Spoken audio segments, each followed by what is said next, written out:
15 वर्ष की उम्र से लोगों को सुनना चालू किया। कभी किसी गुरु को, कभी किसी स्पीकर को, कभी किसी व्यक्ति को, कभी किसी प्रबुद्ध व्यक्ति को, किसी बुद्धिजीवी को। जब मैंने सुनना चालू किया तो मतलब 15 साल की उम्र में व्यक्ति केवल टीचर्स को सुनता है। मैंने जब डिफरेंट फील्ड के लोगों को सुनना चालू किया तो मेरे भीतर एक मैकेनिज्म डेवलप होता चला गया। फिर मैंने जब बहुतों को सुनना चालू किया तो बहुतों की चीजें मेरे भीतर आने लगी।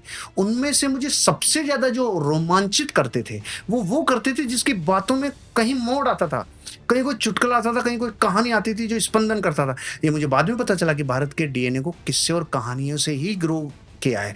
ये भारत के डीएनए में ही है। ये मुझे बाद में पता चला, लेकिन उस वक्त तो मुझे ही समझ में आ रहा था, मेरे को आनंद आ रहा। तो मुझे जिनकी बातें सुनने से सबसे ज्यादा आनंद आता था उनको मैंने अपने भीतर डालना चालू किया, उनकी बातों को सीखना चालू किया।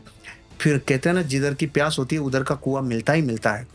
तो जब किस्से और कहानियों से समझने के लिए नेचर बना तो फिर समझाने में भी यही नेचर बनने लगा कि यार इससे बहुत जल्दी समझ में आता है, इससे एक पिक्चराइजेशन हो जाता है, इससे भीतर डोपामिन रिलीज होता है, इससे व्यक्ति को बोरियत महसूस नहीं होती। इससे ये वैसा है जैसे एक थाली में डेली एक तरह का भोजन देवें, उसकी बजाय कभी आपने अचार डाल दिया, कभी आपने चटनी डाल दी, कभी नमकीन डाल दी, उस आदमी के भोजन में कभी नीरस भोजन होगा ही नहीं, क्योंकि आपने कुछ और दिया है।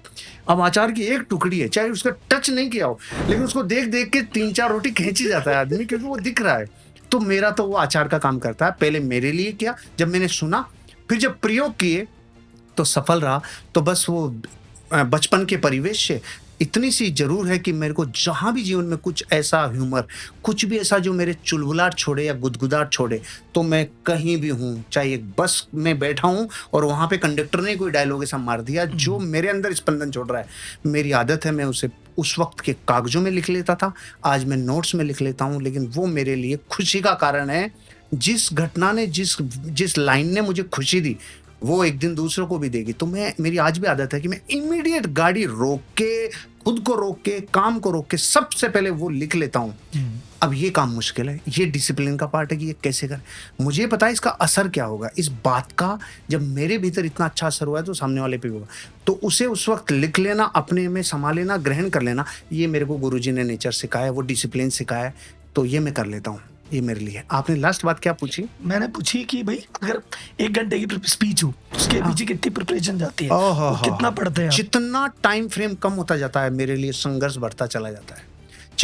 8 घंटे की स्पीच हो, मुझे समय कम लगेगा, 4 घंटे में थोड़ा बढ़ेगा, 2 घंटे में और बढ़ेगा, 1 घंटे में भयानक बढ़ जाएगा। और कभी कभी तो ये होता है कि यहाँ तो 4 मिनट है, 5 मिनट है, अब पूरा दिन लग जाता है। 5 मिनट के 4-5 मिनट के लिए पूरा दिन लग जाता है। राहुल जी, सच कह रहा हूं कि मैं पूरी 8 घंटे की प्रिपरेशन में इतना समय नहीं लगाऊं, लेकिन जितना टाइम फ्रेम छोटा होता जाएगा उतना चीजों को उसमें गागर में सागर भरने के लिए उतना ही अपने आप को झोंकना पड़ता है। 1 घंटे के लिए मानिए अगर वो बहुत नॉर्मल है तो 1-2 दिन में कर लेता हूँ प्रिपरेशन। अगर वो बहुत स्पेसिफिक है और ऐसी ऑडियंस है जहां मुझे 1 बार 2 बार सुन चुके हैं, तो फिर मुझे 3-3, 5-5, 10-10 दिन भी लग जाते हैं उसको कंप्लीटली असेंबल करने में। ऐसा। तो इसमें एक और मुझे थिएटर सीखने गया था एक बार, 1-1.5 महीना थिएटर भी सीखा, दुर्योधन भी बना था एक बार। तो मैंने फंक्शन किया था रविंद्र मंच में।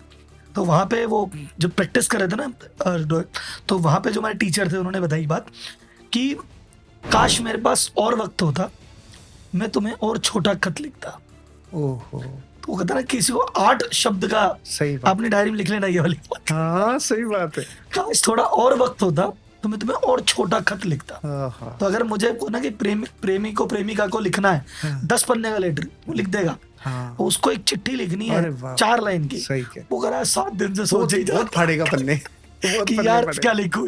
तो छोटे में टाइम ज्यादा लगता है। ये सच्चाई है।